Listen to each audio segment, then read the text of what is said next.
لا تنسوا الاشتراك في القناة وتفعيل جرس التنبيهات ليصلكم كل جديد. جزاكم الله خيرا.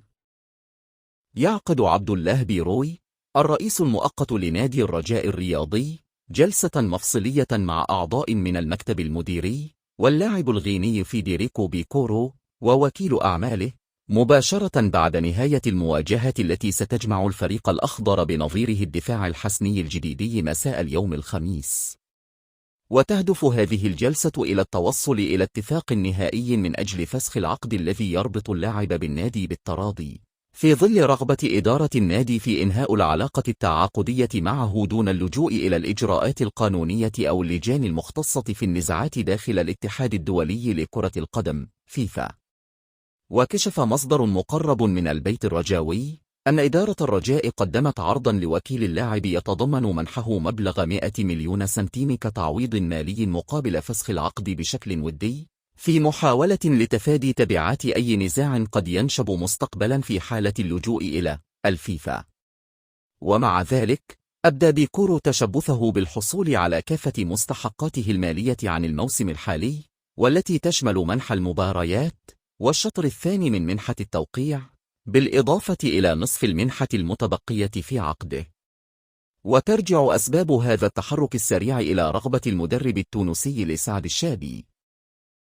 الذي طلب من إدارة الفريق فسخ عقد بيكورو بسبب خلافات شخصية ومهنية بين الطرفين، ما جعل استمرار اللاعب ضمن المجموعة أمرا غير مرغوب فيه من طرف الطاقم التقني.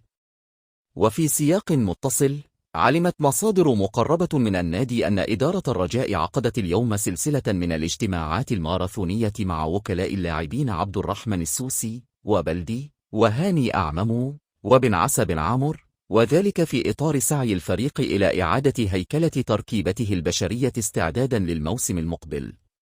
ورغم أن تفاصيل هذه الاجتماعات لم تخرج إلى العلن بعد، إلا أن التوجه العام داخل النادي هو التخلص من بعض الأسماء التي لا تدخل ضمن مخططات الطاقم التقني، بهدف إتاحة المجال لإبرام تعاقدات جديدة تتماشى مع طموحات الفريق في الموسم القادم، سواء على المستوى المحلي أو القاري.